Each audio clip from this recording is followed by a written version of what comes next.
H. G. Wells, The War That Will End War. Part 10. Common Sense and the Balkan States. The Balkan states never have been a problem, they have only been a part of a problem. That is why no human being has ever yet produced even a paper solution acceptable to another human being. The attempt to settle Balkan affairs with the Austro-Hungarian Empire left out of the problem has been like an attempt to deal with a number of hospital cases in which the head and shoulders of one patient, the legs of another, the abdomen of a third had to be disregarded. The bulk of the Servian people and a great mass of the Romanians were in the Austro-Hungarian system, and it was the Austrian bar to any development of Serbia towards the Adriatic that forced that country back into its unhappy conflict with Bulgaria. Now everything has altered. English people need trouble no longer about Austrian susceptibilities, and not merely our interests but our urgent necessities march with the reasonable ambition of the four Balkan nations.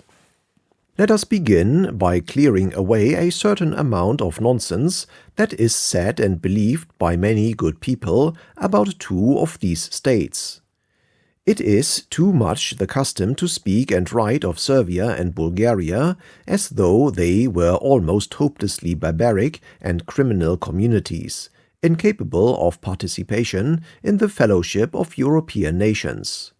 The murder of the late King and Queen of Serbia, the assassination of Sarajevo, the foolish onslaught of Bulgaria upon Serbia that led to the break-up of the Balkan League, and the endless cruelties and barbarities of the warfare in Macedonia are allowed to weigh too much against the clear need of a reunited Greater Serbia, a restored Bulgaria, and the reasonable prospect of a rehabilitated Balkan League. Now there is no getting over the hard facts of these crimes and cruelties, but they have to be kept in their proper proportion to the tremendous issues now before the world. Let us call in a few figures that will fix the scale. The Serbian people number altogether over 10 millions, the Romanians as many. There are more than 20 million Poles, and perhaps 7 millions Bulgarians. The Czechs and Slovenes total 6 or 7 millions, the Magyars exceed 10 millions, and the Ruthenians, still under Austrian control, 4 millions. It is manifest to every reasonable Englishman now that very few of these 60 or 70 million people are likely to be socially and politically happy until they have got themselves disentangled from intimate subjection to alien rulers speaking unfamiliar tongues, and it is equally manifest that until they are reasonably content, the peace of the rest of Europe will remain uncertain. So that it is upon these regions that the peace of England, France, Germany, Russia, and Italy rests. The lives, therefore, of hundreds of millions of people must be affected, for good or evil, by the sane remapping and pacification of southeastern Europe. In that sane remapping and pacification we are, in fact, dealing with matters so gigantic that the mere assassination of this person or the murder of that dwindles almost to the vanishing point.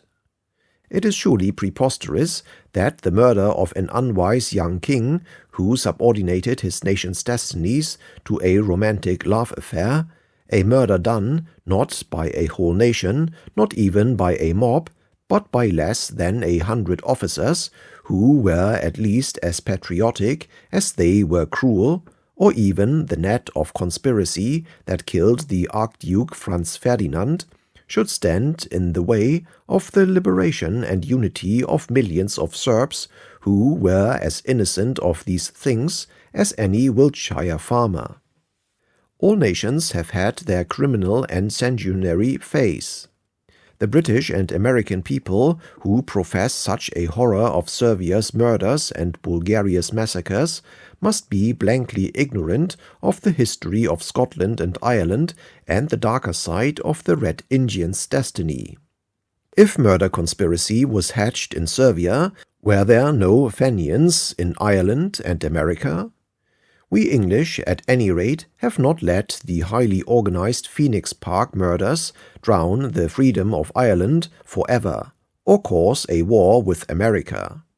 The sooner we English and Americans clear our minds of this self-righteous cant against the whole Serbian race because of a few horrors inevitable in a state of barbaric disturbance, the sooner we shall be able to help these peoples forward to the freedom and security that alone can make such barbarities impossible.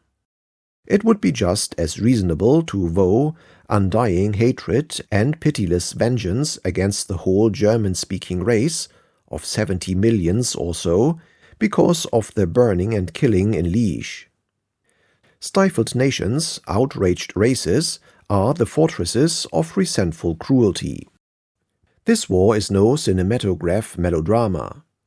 The deaths of Queen Draga and the Archduke Franz Ferdinand are scarcely in this picture at all.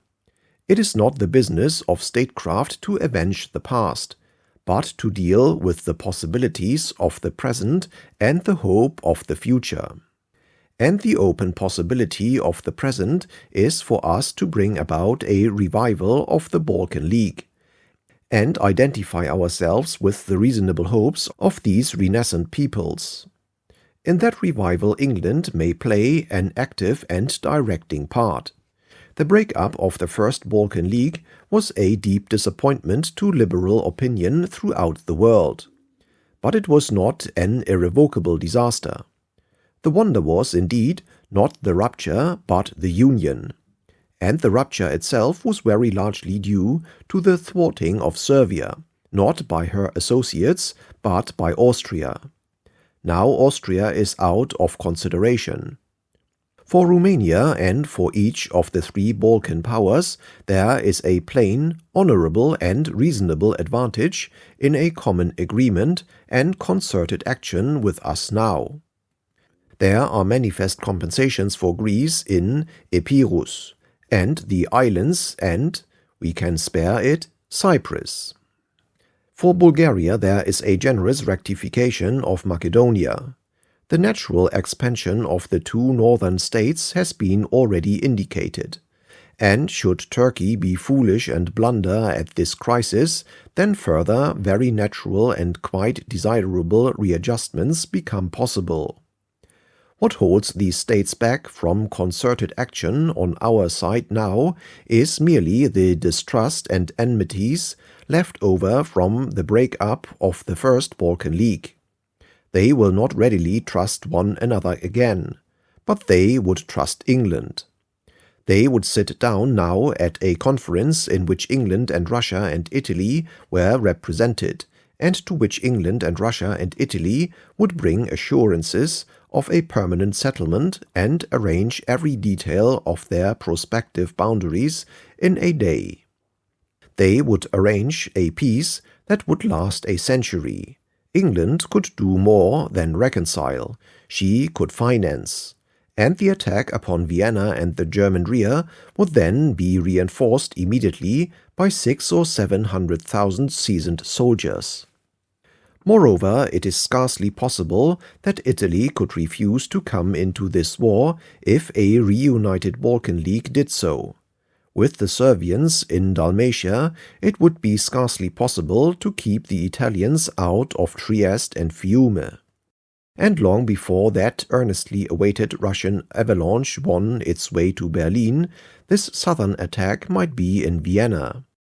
The time when the scope of this war could be restricted is past long ago, and every fresh soldier who goes into action now shortens the agony of Europe. But it is not with the immediate military advantages of a Balkan League that I am most concerned. A Balkan League of peace for mutual protection will be an absolute necessity in a regenerated Europe. It is necessary for the tranquility of the world. It is necessary if the Wiltshire farmer is to herd his sheep in peace. It is necessary if people are to be prosperous and happy in Chicago and Yokohama. Perhaps Balkan League is now an insufficiently extensive word, since Romania is not in the Balkan Peninsula, and Italy must necessarily be involved in any enduring settlement. But it is clear that the settlement of Europe upon liberal lines involves the creation of these various 10 to 20 million people states, none of them powerful enough to be secure alone, but amounting in the aggregate to the greatest power in Europe. And it is equally clear that they must be linked by some common bond and understanding. There can be no doubt of the very serious complication of all these possibilities by the jerry-built dynastic interests that have been unhappily run in these new states. It is unfortunate that we have to reckon not only with peoples but kings. Such a monarchy as that of Serbia or Bulgaria narrows, personifies, intensifies, and misrepresents national feeling. National hatreds and national ambitions can no doubt be at times very malign influences in the world's affairs, but it is the greed and vanities of exceptional monarchs, of the Napoleons and Fredericks the Great, and so forth, that brings these vague, vast feelings to an edge and a crisis.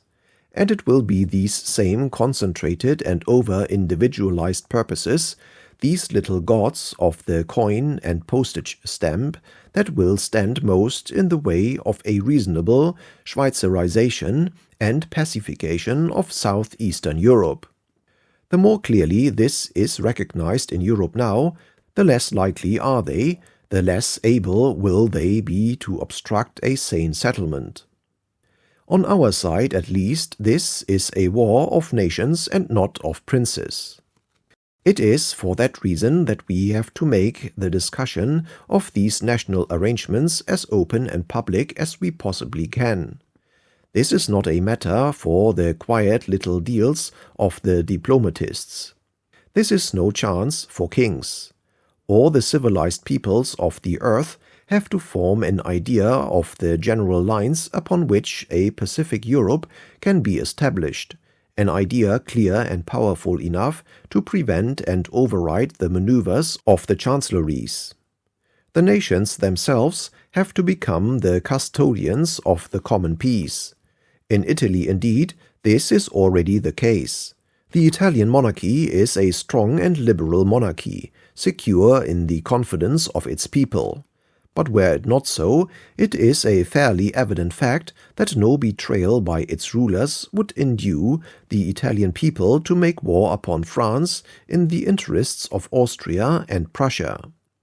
I doubt, too, if the present king of Bulgaria can afford to blunder again. The world moves steadily away from the phase of court-centered nationalism to the phase of a collective national purpose. It is for the whole strength of Western liberalism to throw itself upon the side of that movement, and in no direction can it make its strength so effective at the present time as in the open and energetic promotion of a new and greater Balkan League.